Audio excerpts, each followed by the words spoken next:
everyone. Welcome to this week's episode of Your Next Business Bestie. My name is Jen Waybor Hart, and with me this week is my really good friend, Yvette Bell. Hi, Yvette. Hello. Yvette and I met, technically we met through the Extraordinary Women Ignite event. I don't remember if we actually introduced ourselves to each other Did that we? weekend.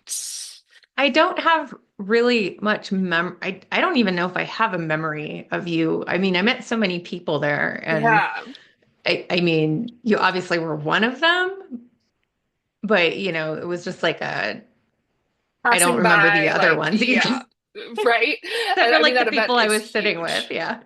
Right, exactly. But so technically, we became aware of each other at that event, I guess we'll say. We didn't Yes. necessarily Yes. meet there. And then I think it was Mhm. like 6 months or so later that we started working together. And we've been working together for a few years now. But my favorite story of us is on the Camino. Because we walked the Camino together in Spain with Shelley Johnson, who was on the podcast a couple months ago. Mhm. And we had spent a lot of time on Zoom together, but we'd never met in person until we were sitting together in Portugal, which was really Wait, cool. wait, wait. Really? Yeah. Oh. Isn't that weird? Like, we just dove in. It was like zero to like, let's suffer through walking the Camino.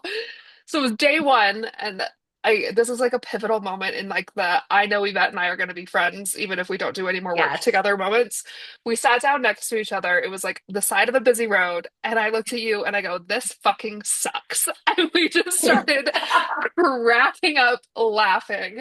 And Wait, I feel, I have laughed that hard only a few times in my life. yeah, yeah. Because it was, the Camino was incredible. And I do believe it was the start to a lot of change in my life. But in the Mhm. moment, it just fucking sucked. You had gotten food poisoning. My feet were blistered from like the tips of my toes all the way up around my heels. And it was only like day one. We hadn't even made it we hadn't lost our luggage yet. Like none of that had happened yet. Yeah, I d- that night of projectile vomiting in that poor woman's beautiful backyard will live forever in my brain. It's taking up space in there, and I will never forget it. Yeah. Yeah. But that's when we became friends. And I guess, if you can see each other through moments like that, then you can see each other through anything. But now, so we work together on two clients regularly and then other projects along the way. The majority being, well, I would say it's about even now. We work together for Shelley's business, and then we also work Mhm. together for a nonprofit called Ability Together. But Yvette, why don't you tell everybody what it is that you do? Loaded question. The single line version of that is that I provide creative services for consultants, coaches, and advocates. And I use these three words. I've actually put a lot of thought into these three words to help really connect with the type of people that I serve. And I just am so passionate about helping people who are helping people. Sounds a little roundabout, but I want to use my skills for things that are really impactful and that come from people's hearts. And creative services, primarily what I do market on my website is branding and websites. Because what I started doing was websites for people because they really needed them. And I was like, I don't really want to do this primarily. And it actually turns out I really like doing it. But the big thing that people lack is brand consistency. And people didn't have branding packages, they didn't have color palettes, they didn't have, a font package. And so I started offering branding services out of necessity because you really need that before you dive into a website. Yeah. But what I really liked doing, it turns out what I really like doing is putting all the pieces together for people. And so that's why I say creative services and not just specifically branding or branding and websites, because creative services is everything associated with your brand, whether it's your documents, your online presence, your social media graphics. your website. And I worked with a lot of people who do speaking, Yeah. and they need things like speaker kits. So what you send to the people who are asking for information about your business is also very important.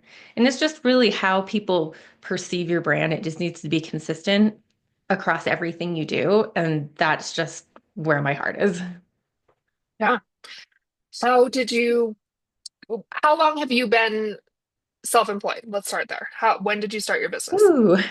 So in I want to say early 2019, it was like mid-January 2019, I finally did something about the absolute and utter complete corporate burnout I was experiencing. I was being gaslit. I was being just really demoralized in my job. And I was like, that's it. So, with the support of my partner, I quit my job cold turkey with nothing lined up. And everybody was like, oh, what are you going to do next? And I was just like, can I curse on this podcast? I, I was I like, said fucking. This fucking sucks. So yes, you're good. I was like, screw you guys. Two big middle fingers up out the door of the corporate office of people who were awful to me.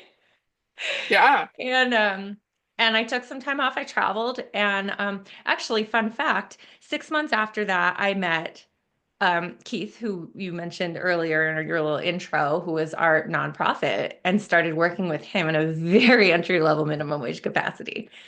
And that was fall 2019. And after that, I met another one of our shared clients who was on your podcast, Shelly. And and I were talking specifically about how I could get another job because I was still so burnt out. And it was kind of her idea that I start working for myself. And that's where it kind of started. So 2020, early 2020, I started picking up like more of administrative freelance clients, just using the skills that I had from working in project management. And then I took some classes, lots of things happened in between then, and I officially started my business in 20 Mile Creative. Um, Holy gosh, 2 years ago. Okay. 2 years ago this month. Yep. Is that right? It's gonna be three because we did our Camino 2 years ago. It's got to be three. It had to have been at least been 2021. Yeah. The lines are blurry for me because I was freelancing for a while before I started my official business. Yeah, the Camino was 2 years ago. So I feel like it must have been December of 21 that you started. So Yeah, officially started. I It's guess that funny makes because sense. like, yeah, it's funny because like my business is technically 6 years old, but I've been doing the work that I do for my Mm. entire career. And I had somebody on the Yeah. podcast recently who's a coach, and she was in the corporate world coaching, but she just started her official coaching business a year ago. And so those timelines of like when you started your business is really interesting Mhm. compared to like when did you start learning to do what you did? And those are two very different Like, things. honey, it's been a lifetime. Right? They're really hard questions to answer. And it's not like just one day you go to the store and buy a thing and all of a sudden you're a graphic designer, you know? Right. So how did you, because it was mostly admin, project management, which we'll get Mhm. to that because you've been instrumental in changing my life when it comes to the way my business has been Aw. organized. But how did you make this shift into more? You still do some admin stuff, but that's not really where you want to Mhm. be to begin with. But how did you start to make this shift into more of the creative space? Gosh, oh, it's so all interrelated. So, I'd like to think when I look back and I really thought about it, this very pivotal moment in my life that stands out. I was a senior in high school.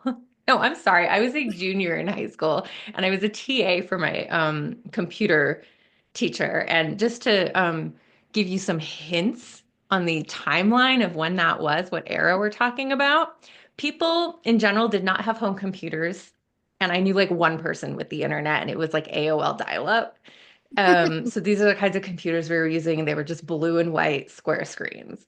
And I think we had like the early versions of whatever was before Microsoft Word. Was it like WordPad or Note? I don't even remember. I don't know. So I was TAing for this teacher, and I was asked to help put together the course catalog for going into my senior year. And that was my first graphic design project, is building and laying out this course catalog for my high school. And for some reason, I didn't think that that was something I could do, because I have to be honest, like I was part of that generation of girls that was told, you're not good at science, you're not good at math, Mm. you should be doing, I think I took like so many home ec classes, and I am the worst homemaker. Ask my spouse. He does all the traditional wife duties in the house, like cooking dinner. And it's for all of our safety. I can't imagine Um, you in a home ec class. Like I'm trying to picture Yvette carrying like one of the dolls around to take care of in home ec class, and it just does not add up to me we at had a all. preschool lab in our high school. So like people would drop their kids off at our Like high they're school, human like 3 and 4 children. year olds. Yeah. And we had a class that you would take, and it was just kids taking care of your kids all day. I did that multiple times. And you know how other people's children are great, but I'm in my mid 40s now and I still don't want any of my own. So it's It's very fair. weird that I did that. Um, Gosh, where were we? Oh, my first graphic design Design. project, high Yes. school. But I thought, oh, I have to go do things like be an English major and do other girly things. But I um For the record, I was an still English major. carried. I'm just saying. Were you? I actually wasn't. I was an English major for my first semester of college before I Mhm. changed. I ended up as a psychology major, so it wasn't that far off. Didn't know that about you. I had no idea. The fun fact there was I was in junior college for like 5 years, and I'm just like, I'm ready to get out of here. And I went to my guidance counselor, and he said to me, well, you have enough credits to transfer to Cal State. Why don't you? And I'm like, I need a major. And so I literally asked this guy, what's the fastest way I can graduate? And we counted up all my classes, and we're like, a psychology major. That's it. That's really funny. I All right, loved your it. first I graphic learned a design lot. project, where Sorry. we can go on every tangent possible. So, what was your first As graphic we do. design? Yeah. Yeah, so I worked in offices doing a lot of administrative and project management type of things for up until when I quit my job. Yeah. But I was always the person in the office that people would come to for things like layouts and document design and just making things look pretty. And I knew how to use the software. And I did like when I was working admin jobs, I had a small business. I was an office manager. For years, I worked there, and we had a on-staff photographer, website graphic design person, and he is kind of a mentor of mine. I worked for him many years later too for his photography business, but he taught me how to do some things in Photoshop for him. So when I was bored, I would just like didn't have any office work to do. I'd be doing all these tasks in Photoshop. And That's so it cool. was like the graphic design pieces of I guess what I was been doing have just been kind of always there. And once I worked for myself, I had the opportunity to explore that more. Mm. And I was like, well, shit, now I'm doing this. I'm going to just do this. And I love it. That's really cool. I think there's a lot of us that are entrepreneurs now that it came. I mean, yeah, I was an English major, so there was some document Mhm. design classes that I took. I started off as a new media major, actually. I have no idea what I planned to do with that, but it turned out the program was really geared towards people who wanted to like design video games, and that was not what I wanted to That do, to doesn't say sound the like you at least. all. No, I don't even play video games. When Eh. Elena hands me like the Nintendo Switch, I just start hitting buttons because I have no idea what to do because I'm not a video game person at all. But I became an English major because I really didn't know what else to do. And I did go on to get my Hmm. master's in business, which I use all the time. But it was working in an office and like, oh, Jen, we need this cleaned up. Can you do it? And I had enough of a Yeah. creative eye to figure it out.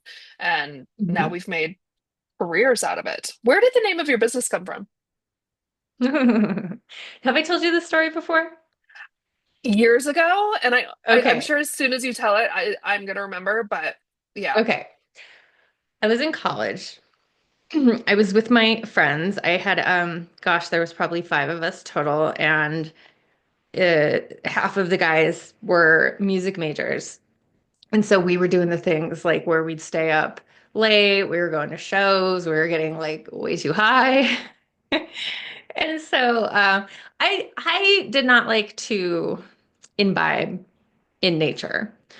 However, these other people did. So we were in Yosemite for the first time. It was like a going away trip for somebody who was moving. And we're camping, and this is back before you had to have a reservation for anything. Like you could just walk up and get a campsite. And we decided to go on this hike. And it's all kind of a blur to me. I've been on this hike since then, and it's not that bad, but we didn't know what we were doing. And we didn't have a map.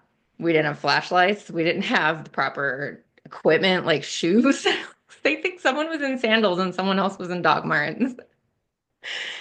And I had brand new hiking boots that were, I don't know, they just didn't feel appropriate. But we went on this hike and we got back so late in the day.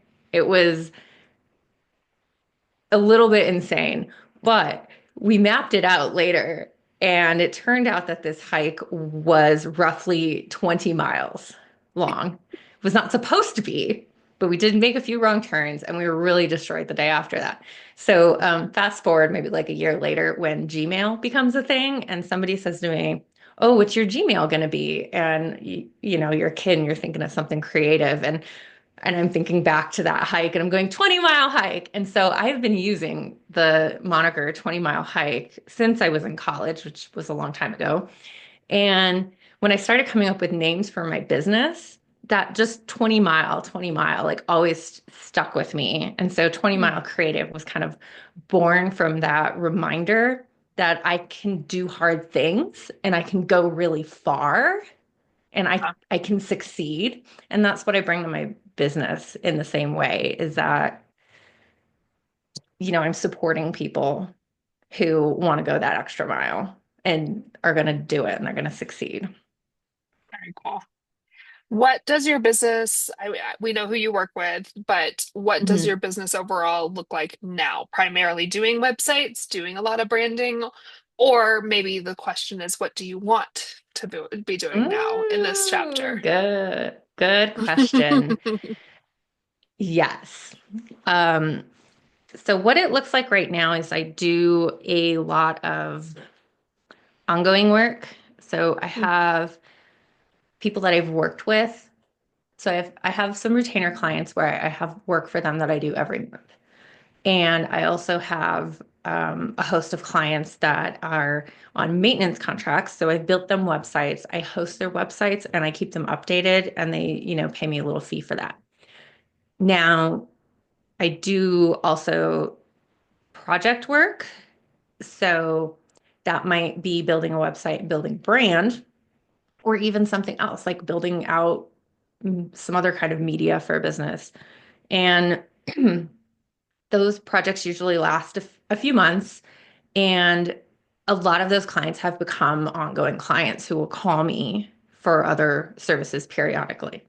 Um, and I would say for the most part, I also manage their websites for them. What I would love to do is start, and you and I talked about this a little bit before, so it makes me a little nervous because I feel like it's a big step, but this was my goal for 2025 is that I'd like to offer a service for people that is a time bound intensive. So we could do 60 or 90 days. And we're looking at maybe like a price point starting between like $8,000 and $15,000, where I am just head down working with you in your business to accomplish all of these things that you need to do. So I look at things that I've seen like there's a like you can go online and you can find any number of boot camps that might last like 3 to 6 months for anything from starting a business or starting a marketing campaign, etc. But to have that without having to go hire somebody full time to join your team to do all these things for you, I think is really valuable because I'll come in and basically be on your team, get to know your business and build your brand, build your website, build your marketing material, build you whatever else you might need. And I'll give you an example. I'm working with someone right now. Oh, Tara, who you helped me with. Shout out to Tara Dell. She is amazing nutritionist. And we worked together on her website earlier this year. I built out her brand and her brand guide. We put the website together. Jen did an amazing job with the copywriting. And now she's in the phase where, okay, we're printing business cards, we're making her client forms. And, I mean, she has so much material that she uses that she gives to people, or even like stuff that she sells, like different types of, I don't know, things that nutritionists sell. And now they need to look like her brand because you Right. know what? There's nothing worse when someone sends you a form to fill out before you go to an appointment. And I mean, a doctor is a great example, but meeting with a nutritionist or an acupuncturist or whoever, they ask you all these questions and you've got to fill out this form and everybody's trying to do it on email now. Mhm. They send you the form and it's like a whole entire task in itself to try to fill this thing out appropriately online, and then you're Mhm. messing up the formatting where you can't open the type of document it is. And that's like a whole thing. It's a whole Yeah. thing. And you know what? Guess what? She's a nutritionist and she's really, really good at what she does. How is she going to have time to learn how to build good forms? Yeah. What about someone who already has a brand, but none of the ancillary things that they need? Would you help someone like that as well? Absolutely. Absolutely. There's, Well, I think a lot of people, when they think about branding, is what they think about is we're going to get a logo and we're going to get like some color codes to use throughout our media. But the part that I think gets less thought about is how to implement what you get mm, after you get it. Because that's happened to me too, where somebody's hired me to do the branding work yeah. and then they just don't implement it. It's like, why did you waste your money? Why did you waste your money having this work done if you're not going to actually use it to your advantage? It's just having it isn't enough. And that's Yeah, the and it's really like hard part. if your branding person doesn't offer the implementation, it's so helpful to have Hmm. somebody that knows how to read that branding guide. Because I mean, even for me, because I don't do brand kits anymore, I'm Hmm. helping one of my clients implement her brand new brand. Sounds her brand new brand, but it is hard implementing what somebody else's Hmm. work and this whole vision they created for how colors. Hmm. I mean, she's got like 15 colors for her brand because there's Oh like three boy. different pillars, and it's yeah, Hmm. you have to try to get into the brand designer's head to understand what they were Hmm. expecting. So to at Yeah. least have somebody who works in that realm all the time to implement your brand can be incredibly helpful. What is it like to work with you on a brand kit? Where do you what is walk us through the client experience if they come to you for a brand? Oh boy. I have to start off saying that most people don't realize how much work they actually have to do. And it's a lot harder for some people than it is for others.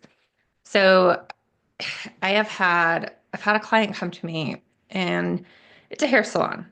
You're familiar with them. And they know what they want in their head. She doesn't use a computer very often because she's cutting hair all day.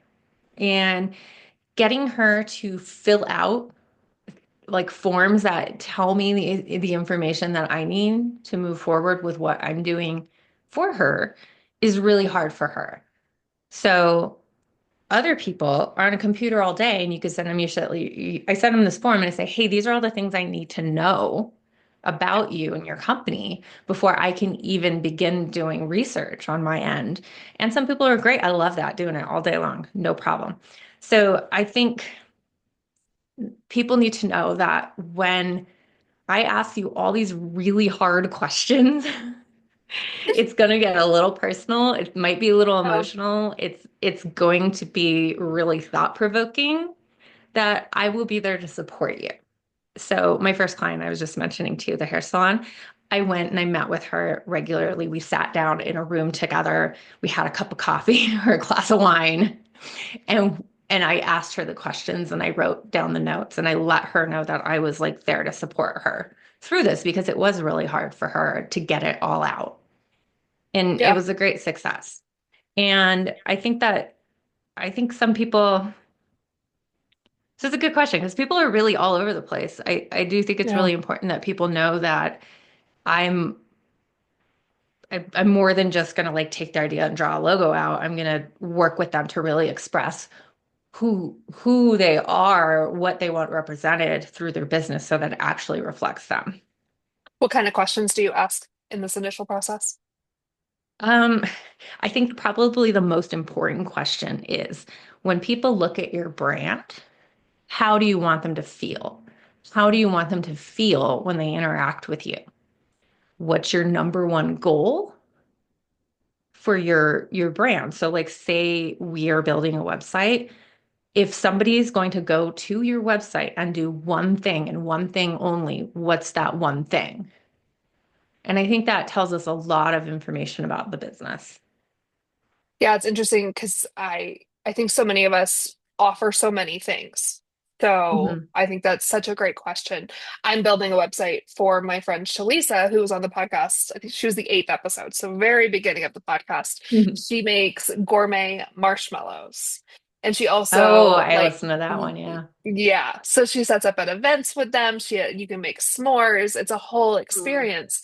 And Sounds we amazing. are building out a Squarespace site. She's been using Weebly, and we just decided the limitations of Weebly, she just couldn't do it anymore. So we're moving her to Mhm. Squarespace.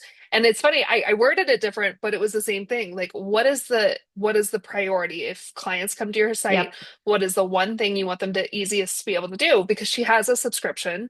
You can buy the Mhm. marshmallows, you can book her for events, and those are three very different experiences and different clientele. Mhm. So really nailing it down. And so many of us aren't just doing one thing. I mean, for me, yes, I can do a website, I do Mhm. newsletters, I do social media management, copywriting, but where I want to focus is strategy sessions. And I'm not very good at marketing myself. You and I talk about that all the time. We can do it for everybody I else, but hear we kind of you. suck at doing it for ourselves. But Hmm. that's where I'm at is trying, if people know I do one thing, I want it to be the strategy sessions. And that carries from your website to your social media, to your newsletters, to your conversations with people out in public. And so I think that's like a Hmm. key question to brand identity far beyond just the visuals. Do you find that people struggle with how they want people to feel when they look at their brand? Honestly, I think people know. I haven't had anybody say to me, I have no idea. So for like Tara, what was her? I would love to know what was her answer or something similar to her answer if you don't remember the exact words when you asked her I how you don't wanted remember people to the feel. I don't remember the exact words, but I am so in tune with because I was just doing some work for her before I got on this call.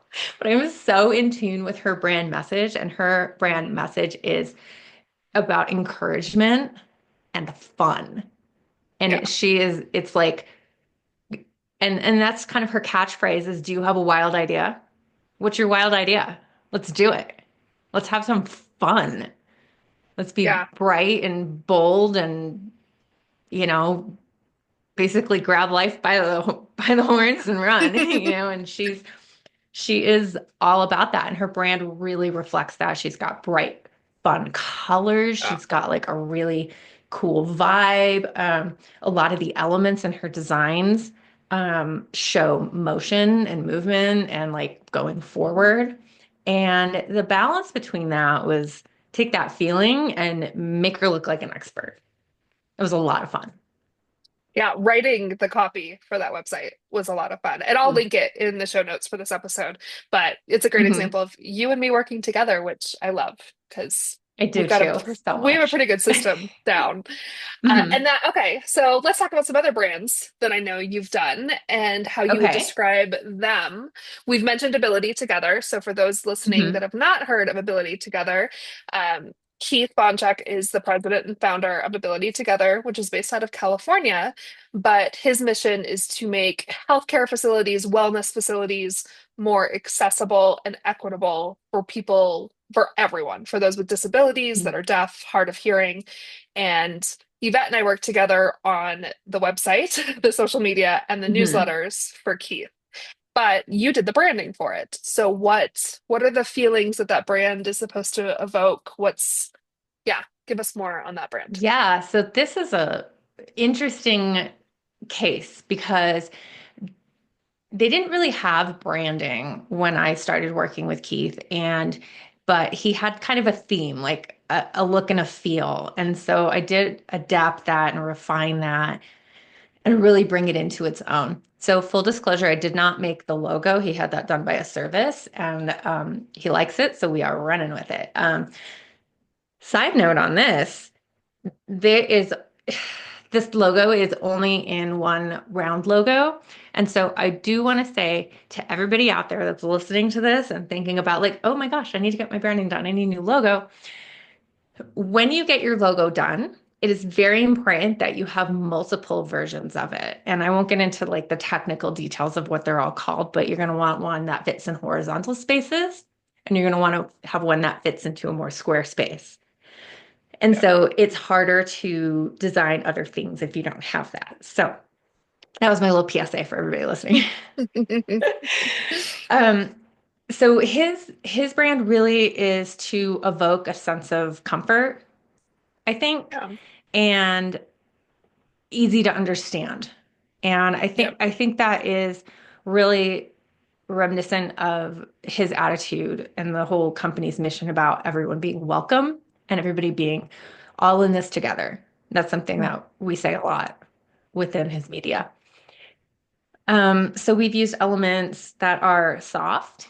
We use blue because you know, blue is a nice, easy color for people. It's Yeah. not jarring, it's comforting. And plus, Keith just really likes blue. But we use a lot of curved elements. We don't use things like harsh corners. We use a font that's really easy to read for people, and we make sure it's large enough. We make sure things are contrasting enough. And just the real priority with his design elements is that they're easy to absorb. Okay. We've also talked about Shelly. Did Mhm. you design Shelly's initial branding for BYCA? I did not. Okay. And what I did develop was her rebrand. So she did a rebrand that included a name change. Yep. I want to say maybe going on I think it's 2 years. a year, almost 2 years. Yeah. Yeah. And she was having, ah, I see what you're getting at. This is also very important.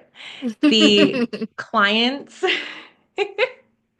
she, with her name change, which led to the rebrand, wanted to appeal to a different clientele than she had previously been appealing to. So she changed her target market. And in doing so, I had to say to her, I don't think that these colors resonate with your target market. They had a very different look and feel. So her look and feel initially when I first met her was very whimsical and very like free spirity. And she decided to move into a more B2B area. And she wanted to pull in clients that were higher level and more, I don't want to say the word corporate, but I guess corporate makes sense Yeah. because we all think Yeah. of I mean, corporate as really. being very dry. So I took her font and I kept a lot of the design elements, but we adjusted her font pairings to be less like bubbly. And we adjusted her colors to be like toned down a little bit. And if you go to my Instagram account, which I'm sure you will link to, I just posted, it's also brand new, so please follow me. I posted a before and after of her brand. And I did, when I did that, I was putting it together and it was not what I had intended to post that day. And I was like, oh my gosh, this is so interesting to see the difference.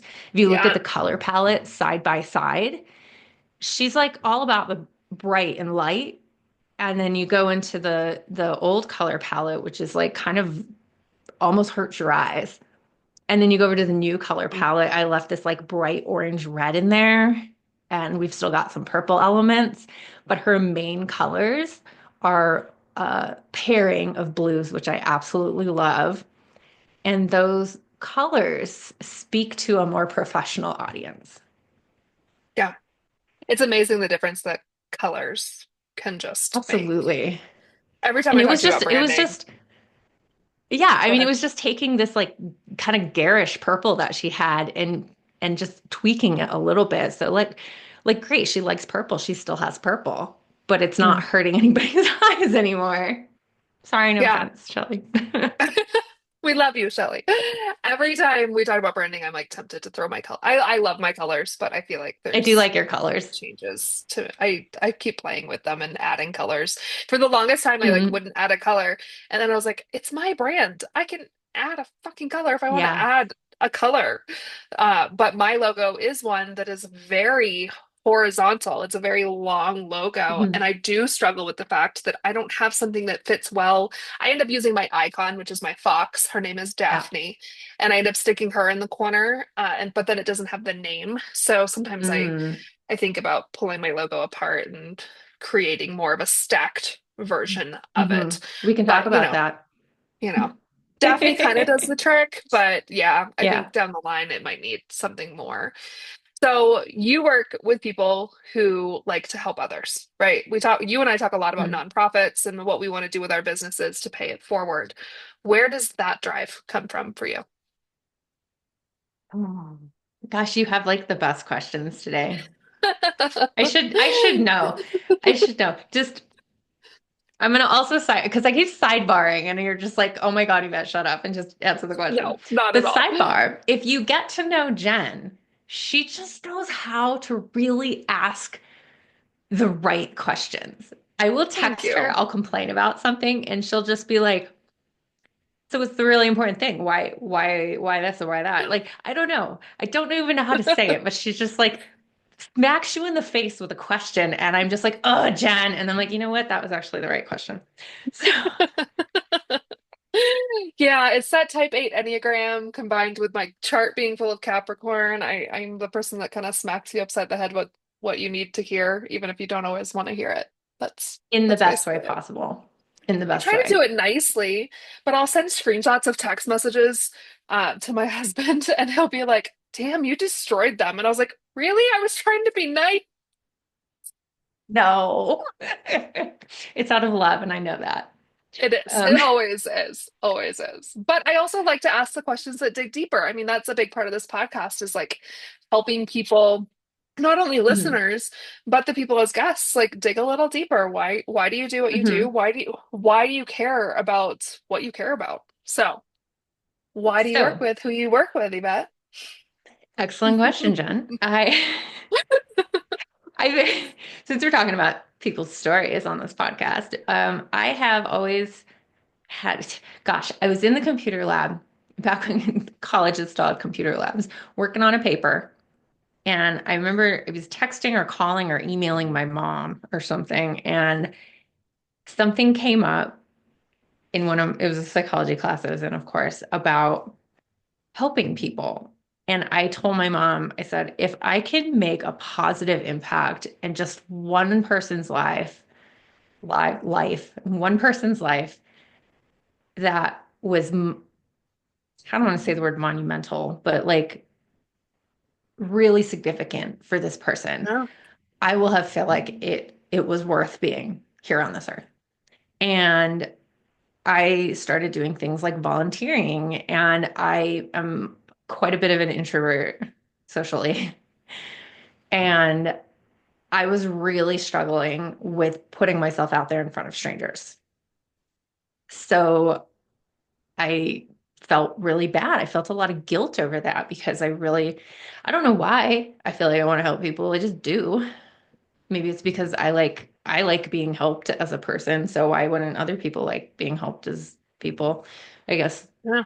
maybe. So I realized that I could make more impact helping other people who help people with the Yeah. skills that I know I'm good at or that I can excel at that make me that like I get satisfaction from doing graphic design, personal satisfaction. And there's no reason why I can't do something like that that is helping people also. It doesn't mean I have to, you know, get out there and do a face-to-face thing if that Yeah. is not succeeding for me. Have you read the book Atomic Habits yet? I have listened to half of it. I have Okay. not made it all the way through yet. So Atomic Habits by James Clear is a pretty good book. I'd say it was probably easier to read than listen to. For some reason, I Oh, ended up okay. buying a hard copy of it. Yeah, some books are just like that. Hmm. And one of the things he talks a lot about in this book is when you try and try and try to do something, but it feels like you're kind of hitting your head on the wall and not succeeding or not getting good at it, because maybe you're not innately good at this thing, but there is something else that you are innately good at that you can put that effort into where you will excel faster and actually get better at it than you could ever get better at this thing that you're not really good at. It's like, why are you pushing yourself to do something that doesn't suit you? You will make more of an impact. If you put more effort into this thing that comes a little bit more naturally to you. It doesn't mean you don't have to try. It just means Yeah. that when you do try, you will have more impact. And so that's kind of how I felt trying to help people. Like, I don't know. I guess I had this grand idea that I would become a therapist after getting a psychology degree. And I was trying to fill out applications to go to grad school over and over and over again. And I was like, I want this, but why is it so hard? Why can't I do it? Why can't I motivate myself? Why Yeah. can't I make progress with all the effort I'm putting into it? And that was kind of where I just backed off and I started putting more effort into the things that came a little bit um, more easily for me. And another good example of that is after I quit my job, my partner, he goes, "You should try computer programming. I think you'd be really good at it." And I was like, "Yeah, well, I kind of tried that a little bit in the early days of college. And I don't know, maybe I'll look at it again." So I did a program, a continuing education certificate program through my community college or through my local university. And let me tell you, there's a lot of crying in JavaScript. That was my And new media class. Yeah. I was just sitting here thinking that I I know. remember freshman year of college. I don't remember what the class was called, but it was a programming class. And oh my God, it was hard. It was really, You know really what? hard. If it's not for you, it's not for you. And that's Yeah. fine. I liked doing it. I liked the creative parts of it and the Mm, logic parts of it, like combined. But it was a full stack class, so I had to learn front end. And what I realized is I liked the building part. I didn't like all the back end, the yeah. server stuff. It's like it is what it is. It's over there. But I was having more fun doing the front end stuff. And that's why I started Yeah. adding okay. We're going to rewind back to Keith and Ability together for a second. Because if you would have seen the original website, you would be embarrassed. And I think to this day, Keith sees his website now and he thinks about the old one and he's like, whoa, what was I doing? And that was That's volunteer amazing. built. So, it is what it is. But I looked at him and I said, we're changing stuff in the business. Can I practice this web design stuff on your website? And this is, when I was just working for him, like kind of part-time Yeah. as like his assistant. And I mean, I think he's pretty proud of being a part of that to this day. Because if it wasn't Yeah. for him, I wouldn't be here and I wouldn't be building this business, which is awesome. But I mean, his website was my practice. Mm, And that was where I learned what I like to do and how I like to do it and what systems I want to use because I had somebody who said, yeah, go ahead and try it. yeah. Yeah. And I mean, Keith is just such, we'll have to make sure we send him this episode when it goes live. Oh But my gosh, he's so Keith is cute. just such a stellar human being. And to go Yeah. back to what you were saying, I mean, so much there. So for me, Mm. I hate the term my why because it just feels cold Hmm. at this point and it's a little overused. But for lack of better term, my why I figured out is actually the dopamine hit that my clients get when they see their vision become a reality. And Oh, it, ditto to that. It's so good. yeah. Like when the It's so client's good. event goes live, or when Hmm. they get that hit of seeing their new website or their social, I mean, even like as simple as the social media strategy that you and I do together every Hmm. single month for some of these clients, like just seeing Keith or Shelly or whomever get excited about what we've created for them, Yeah. that's my why. But if I can take it a step further, and you've been a huge inspiration in this, is for that dopamine hit to also be making a positive change in our world. So, like Keith, I mean, Yep. we should count how many times we say Keith in this podcast, but knowing that the work we do, not only is he getting excited about it, no, Hmm. like, Carolyn, who's also on the Ability Together team, she was so kind to us after we developed the Giving Tuesday campaign, which was Oh the my first gosh. big campaign. And but not only are we getting the excitement from the team, from the client, Hmm. but also knowing that excitement is working towards making a positive change. And the same thing, Yep. I'm very introverted too. So, I mean, I won't get too political, but I'm not going to be the person out there who's protesting, screaming at people. What like that's Hmm. not going to be me. But if there's a way I can use my business to positively support nonprofits and organizations that are making these impactful changes, Yep. that's everything. That's it's not money, it's not any of it. It's being able to use this skill set we've developed kind of out of almost necessity and partially like just desire and really Hmm. creating positive change around us. Yeah. Yes. Yes. Yes. Absolutely. Mm. Shout out to Carolyn, who is an Yeah. absolute stellar human being. Yeah. She's like the best cheerleader ever. Like when She is. because She's so that good. was the first Giving Tuesday campaign I've ever developed, and you and I spent a lot of time curating it, and Hmm. and she was right there alongside us, giving us guidance from the grant standpoint, and Hmm. Kristen too. We'd be remiss to not mention Kristen and Linda, who are also on the Gosh. team. It's really an incredible team. And you're the one who brought me into that. You and I are the longest running, but you've got me by years working with Keith. Oh, But I think I'm over 2 years working with Keith now, which is very cool. holy smokes.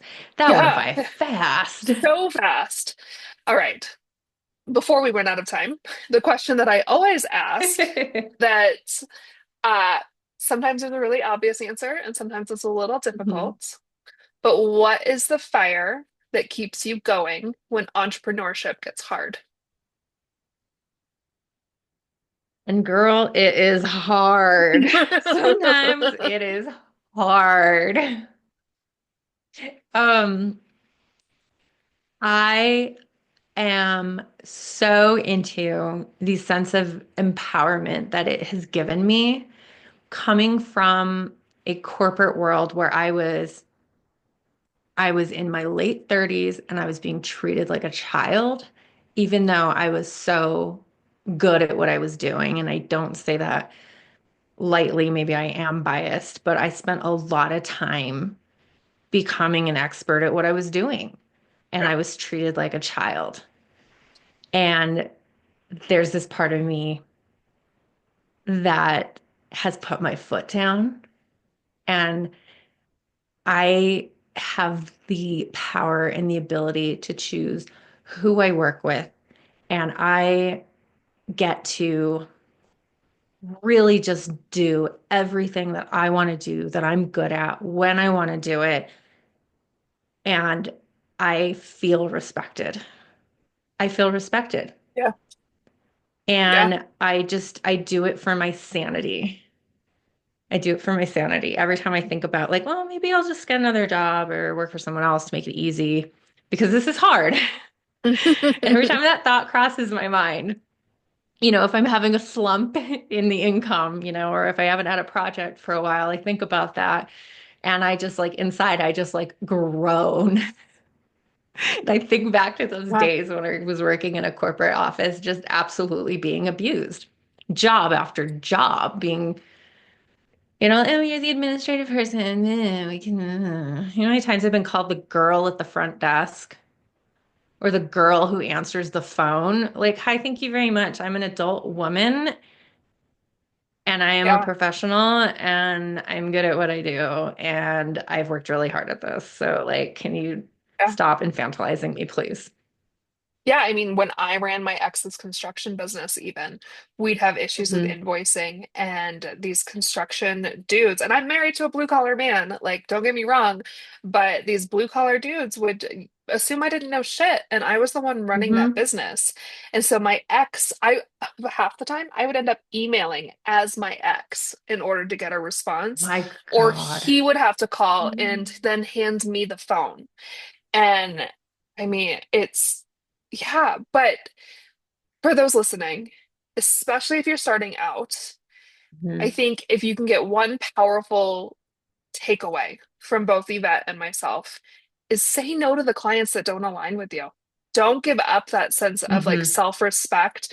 I mean, I share the story endlessly of Shelly when my cat Jack was dying and I tried to reschedule a meeting with her and she said no. And she was like, "Go take care of yourself. This can wait."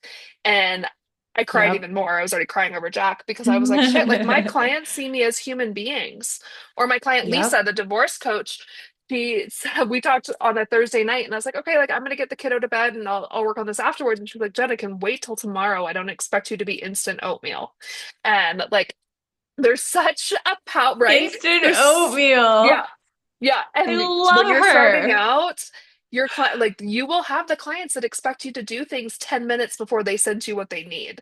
And Yep. say I no. charge those Say people no. a lot more money, by the way, if I do Hell say yeah. it. Oh, yeah. But finding that power and realizing that the business is out there and the clients are out there and they will come if you are authentic Mhm. and aligned, say no to the shitty people. That's like, Yep. just say no. All right. And you know Well, what? You're right. They will come. They yeah, will come because I love everyone I work with. They're yeah, same, fantastic people. same. And this is an interesting plug I want to make because you and I do work together. So I want to share with anyone listening, if you are looking for someone to do a team to do your social media, we offer social media strategy. I do the Hmm. captioning and copywriting, and then Yvette does all the graphics. And we make, a pretty good team, if I do say so myself. So if you are I looking for a agree. social media team, we would love to chat. We work a lot with like coaches and people in wellness spaces, and Yep. again, people who are making a positive difference in the world. So if you're looking for a team to take over your social media, or if you're looking for a new website, we do both Hmm. of those together, and we'd be honored to chat. So I don't usually get to make a plug about me working with someone on the show, so that's cool. But Yvette, for I those like that it. want to follow your new Instagram or reach out to you in any way, what is the best way for people to find you? Well, the Instagram is 20 Mile Creative, and that's 20 the numbers. The website is also 20milecreative.com. And if you go on that website, you can fill out a form or get my email address, or you can just send me an email, Yvette at 20milecreative.com. Beautiful. And for those of you listening that want to reach me, if you want to be a guest on the podcast or find out more about the strategy sessions that I do, or if you're interested in hiring Yvette and I to do your social media, you can find me on Instagram at lifejensway or jensway.com or jen@jensway.com. Two N's on Jen always. Well, Yvette, this has been lovely. I knew the time would go by Hmm. super fast because I mean, Yep. we talk all day, pretty much Monday through Friday, but I knew that the time would go fast. We're a long Mhm. way from, sitting on the side of the road in Spain saying this fucking sucks. Here we Jen, are, I will years always, later. always laugh so hard that I cry with you. It's true. It's true. Well, thank you for taking the time and for sharing your story. And for everyone listening, be sure to go follow Yvette. And if you're looking for someone for some really heart-led branding website, Yeah. we didn't even talk about how you incorporate your project management side of things. We'll have to do another episode down the line. Oh my But gosh. I will just say Yvette is instrumental to me using Asana, which Asana now does a wrapped thing, just like Spotify. And I got mine today. So I sent Yvette screenshots and it was like, your top person on your team is Yvette, because of course you are. But Just it us. was like, yeah, it's just you and me. And then it was like I had 2,600 tasks completed this year or something ridiculous. Busy But girl, you're busy. ugh. All right. For everyone listening, thank you so, so much. And I will talk to you next time on Your Next Business Bestie. Have a wonderful day.